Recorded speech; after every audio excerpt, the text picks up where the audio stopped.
Caroline Watson smiled gently at the elderly man across the counter while checking the prescription. As a pharmacist in the small town of Lincoln Hill, she knew many of the local residents by name. "Mr. Johnson, do you understand how to take your medication?" After the old man nodded, Caroline confirmed she had 10 minutes left until the end of her shift and glanced out the window. On this chilly October afternoon, the trees were beginning to change color, their leaves swaying in the wind. She planned to pick up her daughter Lily from piano lessons today. The phone rang at that moment. Lincoln Hill Pharmacy, Caroline Watson speaking. The voice on the other end was from St. Joseph's Hospital, saying it was her mother Eleanor's doctor. Caroline suddenly felt a tightness in her chest. "Ms. Watson, I'm sorry to inform you that your mother's condition has taken a turn for the worse. Could you come to the hospital as soon as possible?" Caroline put down the phone feeling numb. Eleanor had been hospitalized for pneumonia treatment a few days ago but was supposed to be recovering. Her mother had always been a healthy, active woman. "Jeff, I have an emergency. Can I leave early?" she called to her colleague. "Of course, go ahead. Take care." Caroline quickly gathered her things and called Lily's school. She needed to cancel the piano lesson and have her daughter wait at school. Her 7-year-old was very understanding and worried about her grandmother. While driving, Caroline called her husband Victor. As an executive at a pharmaceutical company, he was supposed to be at a meeting in Chicago this week. Lately, his overseas business trips had been increasing, leaving him away from home more often. "This is Victor Watson. I can't take your call right now. Please leave a message." It was his voicemail. Caroline sighed. "Victor, it's me. Mom's condition has worsened, so I'm heading to the hospital right away. I'll pick up Lily too. Please call me back." Upon arriving at the school and explaining the situation, Lily immediately ran to her mother's side. Her long black braids swayed, and concern showed in her blue eyes. "Is Grandma okay?" "I don't know yet, Lily. But we're going to see her now." On the way to the hospital, Lily sat quietly, hugging her stuffed animal. Caroline squeezed her daughter's small hand. "Grandma will get better." Caroline had to admit that those words were meant to encourage herself as well. When they arrived at St. Joseph's Hospital, Dr. Harrison was waiting. The gentle doctor with graying hair led Caroline and Lily to a quiet place. "Ms. Watson, your mother's pneumonia has become severe, causing respiratory distress. She's currently on a ventilator in the intensive care unit." At the doctor's words, tears welled up in Caroline's eyes. "But what are her chances of recovery?" "There's certainly a possibility. However, she's currently in a coma. We're providing all possible treatment, but..." The doctor spoke carefully, choosing his words. Lily tugged at Caroline's sleeve. "Mom, I want to see Grandma." Dr. Harrison smiled kindly. "Of course you can. Just understand that your grandmother is in a deep sleep right now and can't talk."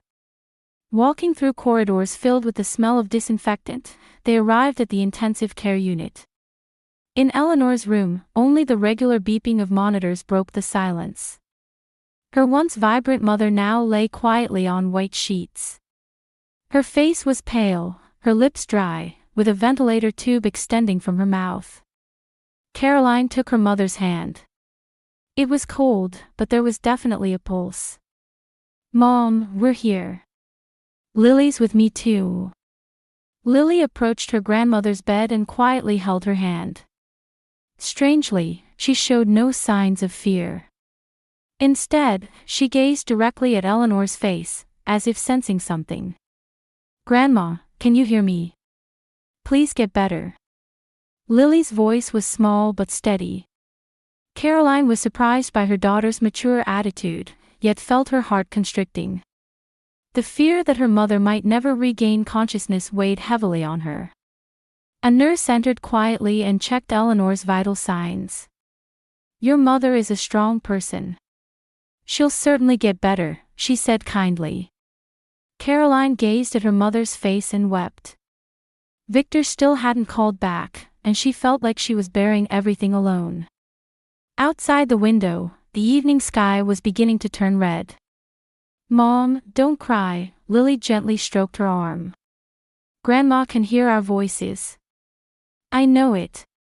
Caroline was slightly comforted by her daughter's words and hugged her. No matter how difficult the days ahead might be, she had her beloved daughter. And her mother was still alive. She couldn't give up hope. 5 days had passed since Eleanor's hospitalization. The sound of cold October rain hitting the hospital window had become familiar to Caroline.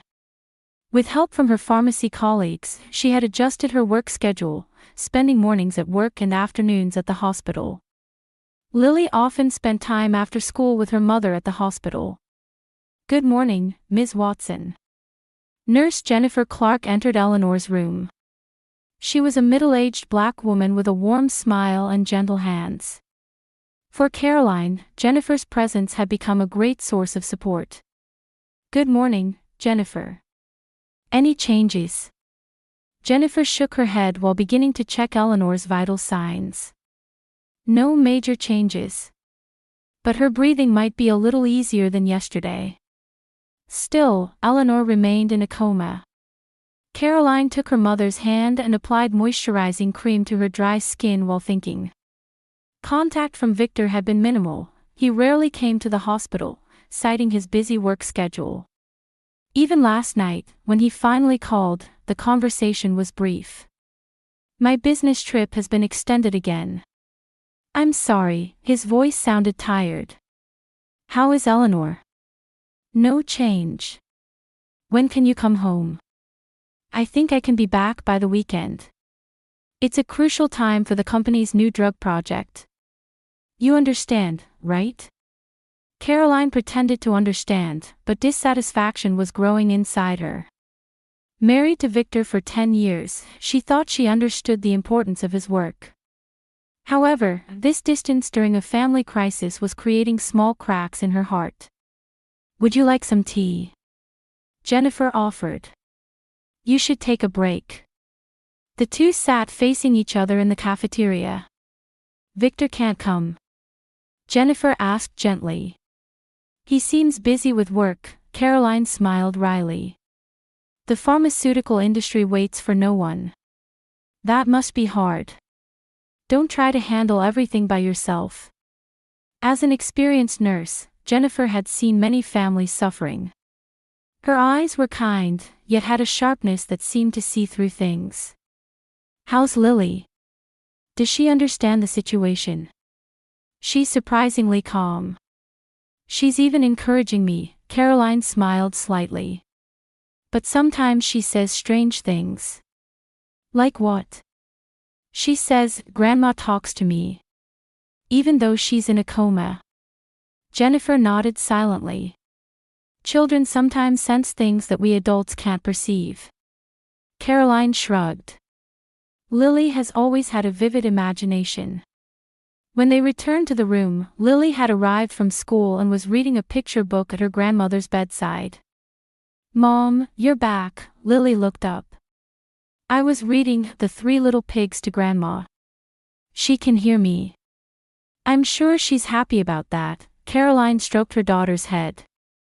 That evening, there was a knock at the door, and an unfamiliar young doctor entered. Are you Caroline Watson? I'm Dr. Parker. I'll be your mother's attending physician from today. He was in his early 30s, a man with an intellectual air. What about Dr. Harrison? He's being transferred to another hospital, he explained apologetically. I'm sorry for the sudden change.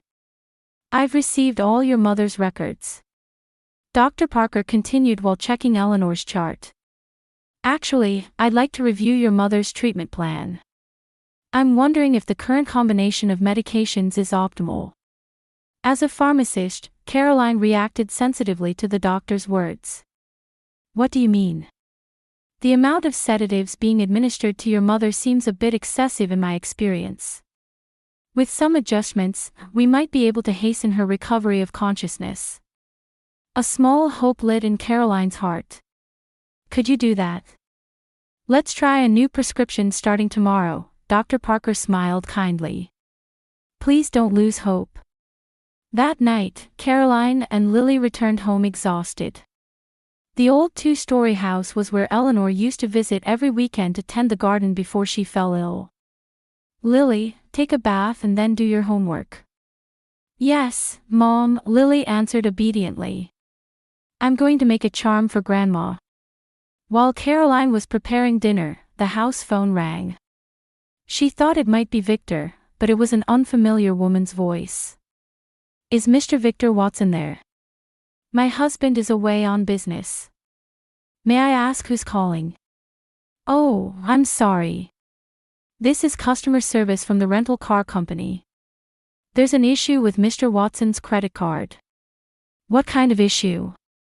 It's regarding a vehicle return at our Chicago branch. If he returns, could you ask him to call this number? After hanging up, Caroline felt something didn't quite add up.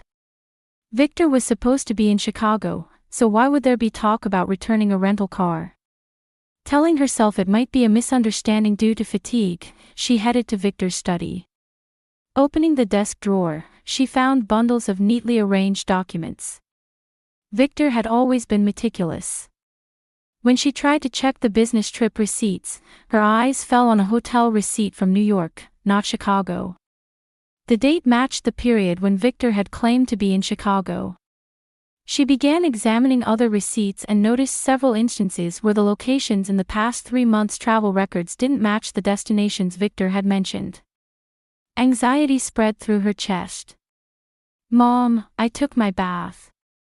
Lily's voice brought Caroline back to reality. She quickly returned the documents to their original place and closed the drawer. Well done. Now, let's have dinner. At the dinner table, Lily suddenly said, Grandma told me. What did she tell you? That Dad is hiding something. Caroline nearly dropped her fork. Lily, Grandma can't talk right now. But I can hear her, Lily said with a serious expression. Grandma said to keep an eye on Dad. Caroline wanted to think her daughter's words were just a product of childish imagination. However, combined with the discrepancies in the receipts, she felt an uneasy shadow falling over her heart. The next afternoon, the hospital corridor was quiet. Outside the window, a cold breeze was swirling up the autumn leaves. On her way to the room, Caroline was thinking about the receipts she had found last night. She had called Victor in the morning, but he was in a meeting and their conversation was brief. His voice had seemed rushed. I'll definitely be back by the weekend, he promised. I'm worried about Eleanor too. Caroline wanted to believe him. During their 10 years of marriage, Victor had been a faithful husband. At least she thought so. But now, seeds of doubt had been planted in her heart. When she entered Eleanor's room, Dr. Parker had just finished his examination. Hello, Caroline. We started the new medication this morning. Your mother's respiratory condition is showing slight improvement. And her consciousness? Not yet, but we've adjusted the sedative dosage, so there might be changes in the coming days, he smiled kindly. Is Lily at school? Yes, but she plans to come here after school. After the doctor left, Caroline sat at Eleanor's bedside. Her mother's complexion seemed a little better. She took her mother's hand and spoke quietly. Mom, can you hear me? Lily says you talked to her. Is that true? Only the regular sound of the monitor answered. Caroline closed her eyes and exhaled deeply. Fatigue was overtaking her. At 3 o'clock, Lily rushed into the room. Mom! The teacher said I could leave early today. That's nice, Caroline smiled. I was planning to read you a book we borrowed from the library. Lily took off her coat and sat quietly next to Eleanor. She gazed at her grandmother's face for a while, then took her grandmother's hand in her small one. Lily, do you feel something? Caroline asked, half-jokingly. Yes, Grandma seems better today, Lily answered with a serious expression. They spent some quiet time together. Caroline opened the book she had brought and began reading in a gentle voice. It was a story her mother used to read to her. Midway through, she heard Jennifer's voice from the hallway. Excuse me for a moment, Caroline stood up. Lily, stay with Grandma. While talking with Jennifer in the hallway, Caroline suddenly realized that Dr. Parker, who should have been on the afternoon shift, was nowhere to be seen. Where's Dr. Parker? He was called away urgently to see another patient, Jennifer answered. If you need anything, please let me know. As Caroline was about to return to the room, she heard Lily's voice. Mom! Come quick! She hurried back to the room. Lily was standing beside Eleanor's bed, looking up at her mother with a confused expression. What is it, Lily? Grandma says to look at her back. Lily's voice was small but clear. Caroline was momentarily speechless. Her daughter's serious expression made her hesitate. Lily, Grandma can't talk right now. But Mom, Lily insisted firmly. Grandma is saying it. To look at her back. She says it's very important. Caroline was skeptical. As a pharmacist with scientific thinking, she wasn't one to believe in such unexplainable phenomena. However, with her nerves on edge due to her mother's condition and her husband's suspicious behavior, she couldn't ignore her daughter's words. Can you check if anyone's in the hallway? Caroline asked Lily.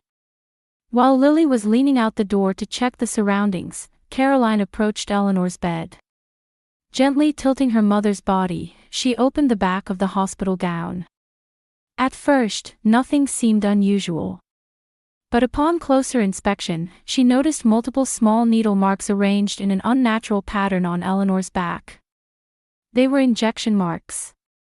As a pharmacist, Caroline knew what injection marks from normal medical procedures looked like. These marks were clearly abnormal. Some were new, some slightly older. It was as if someone had been regularly injecting something. Lily, could you go to the nurse's station and ask Jennifer to come here? Caroline's voice was trembling. After Lily left, she examined her mother's back again. The needle marks were definitely there.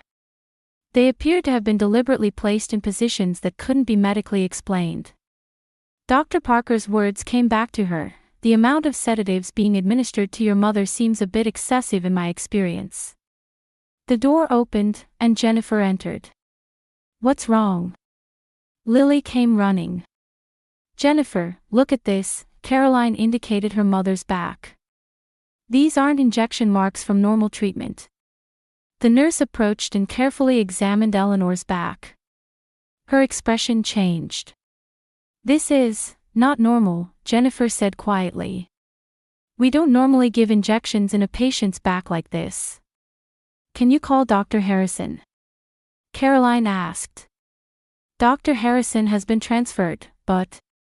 Jennifer hesitated. Should I contact Dr. Parker? No, Caroline answered immediately. Do you know where Dr. Harrison is? This is an emergency. Jennifer thought for a moment, then nodded. I understand. I'll try to contact him. 20 minutes later, Dr. Harrison appeared in the room. He hadn't completely left the hospital yet and had been organizing files in his office. Caroline quickly explained the situation and showed him Eleanor's back. The doctor observed the injection marks silently for a long time. His expression gradually darkened. This is unbelievable, he said tersely. What do you mean? Caroline's voice rose with tension. These injection marks cannot be explained by normal medical procedures, Dr. Harrison carefully chose his words. Especially this pattern and frequency. Are you saying something was being injected? That would be the reasonable conclusion, he answered with a grave expression. We need to check the medical records. Looking at the records, Dr. Harrison's brows furrowed even more. There's evidence that unprescribed medications were administered. Particularly suspicious entries in the nighttime records over the past 2 weeks. 2 weeks ago, Caroline thought. That's around when Mom was first hospitalized for pneumonia. Ms. Watson, Dr. Harrison said with a serious expression. This may not be a medical accident but a deliberate act. We should contact the police. Caroline stood stunned. But who would?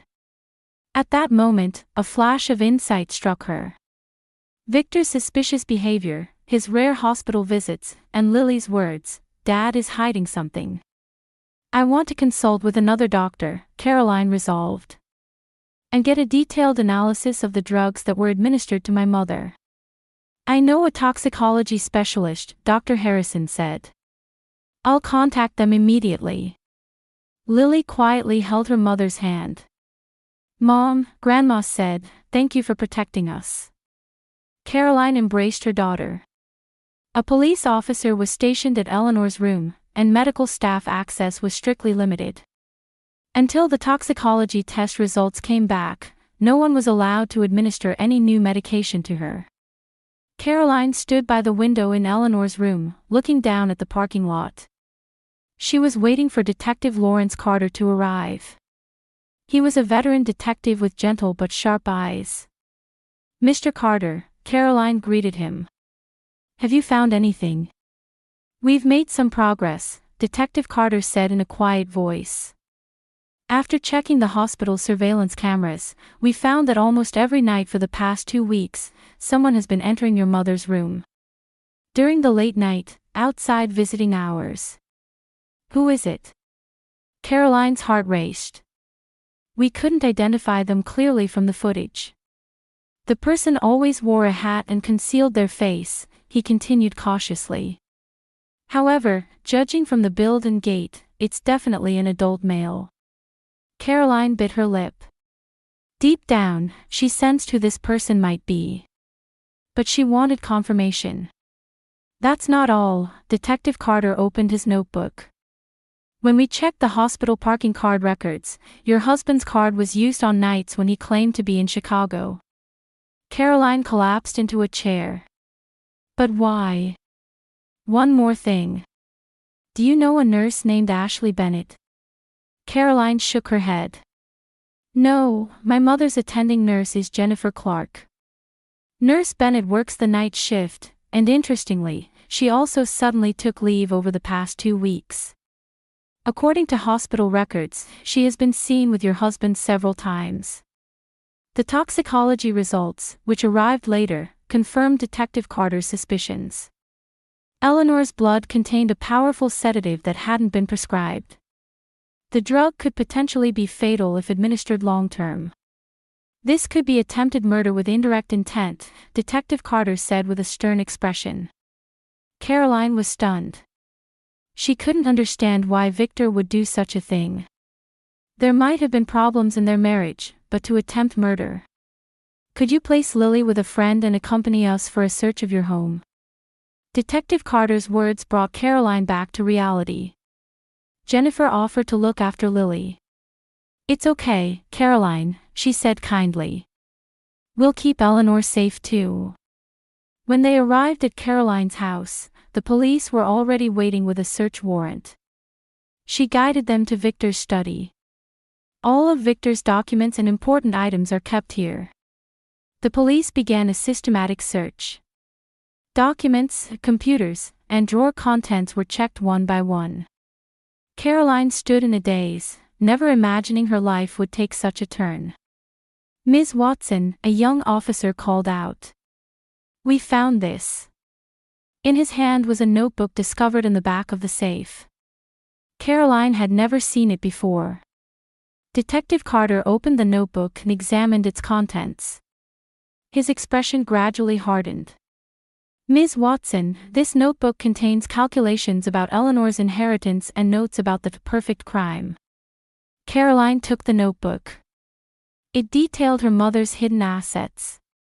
She knew her mother was wealthy, but the amount surprised her. Victor had thoroughly investigated all of her mother's assets and even made inheritance plans. "Ms. Watson, this is," Detective Carter showed another document. "A New York real estate contract. In your husband's name and a woman named Ashley Bennett." All the pieces fell into place. Victor had been trying to gradually poison her mother to get her inheritance. And the plan was to start a new life with his lover.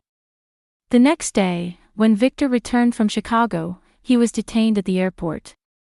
In the interrogation room, Caroline met with her husband just once. "Why?" That was all she asked. Victor's expression had crumbled.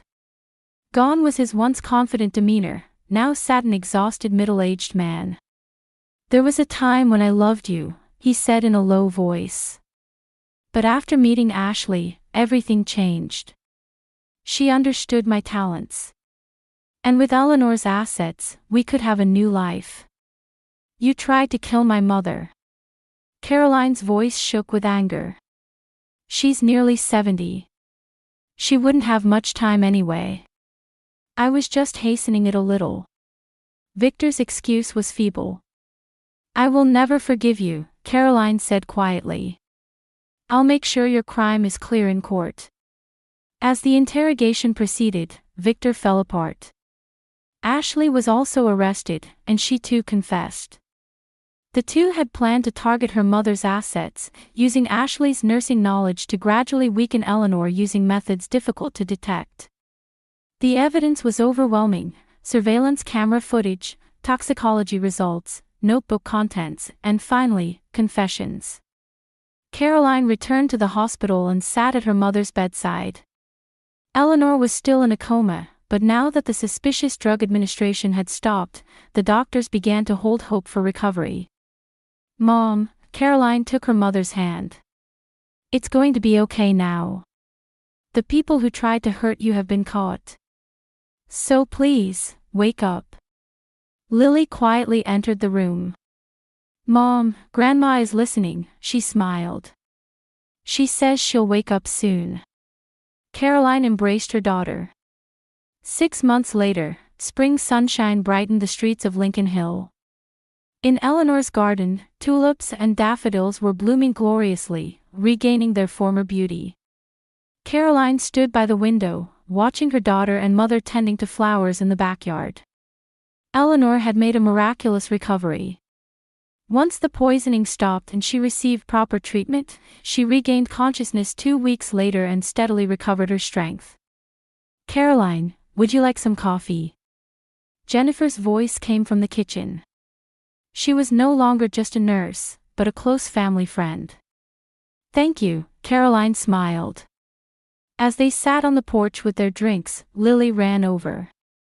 "Mom, Grandma says she'll make sandwiches for tomorrow's field trip." "That's nice," Caroline stroked her daughter's head. The structure of the house hadn't changed, but the atmosphere flowing through it had completely transformed. Victor's trial ended last month, and he was sentenced to 15 years in prison. Ashley also received a 5-year prison sentence as an accomplice. After fully recovering, Eleanor decided to live with Caroline and Lily. Her hidden assets were plentiful enough to support the three of them comfortably. Caroline reduced her pharmacy hours and instead had started a long-held dream of a health education program for children. "Just think," Eleanor said, taking off her gardening gloves. "Without that child's special talent, I might not be here anymore." Lily's mysterious sense was now accepted as a matter of course within the family. Sometimes she would say she was talking to invisible friends, and Caroline no longer doubted that it was more than just a child's imagination. Meanwhile, at the state prison, Victor was spending lonely days. Ashley had completely cut ties with him, and his lawyer informed him he might lose all his assets in a civil lawsuit. He had few visitors, and his once confident demeanor was gone. Caroline sometimes thought about her former husband. The man she thought she knew during 10 years of marriage had never actually existed. Still, she had chosen to look forward and live on. "Everyone, tea time," Eleanor called. 3 generations of women gathered around the table, joined by Jennifer. Voices and laughter echoed in the garden. Lily suddenly stared at a point in the sky before smiling. "What is it?" Caroline asked. "Nothing," Lily shrugged. "I just felt like someone is watching over us." Eleanor took Lily's hand and gently squeezed it.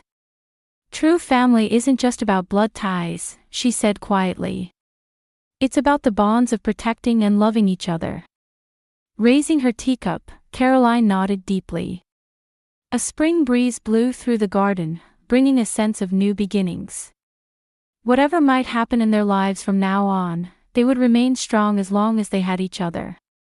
And Caroline now truly believed that sometimes, they might be guided by powers beyond this world's understanding.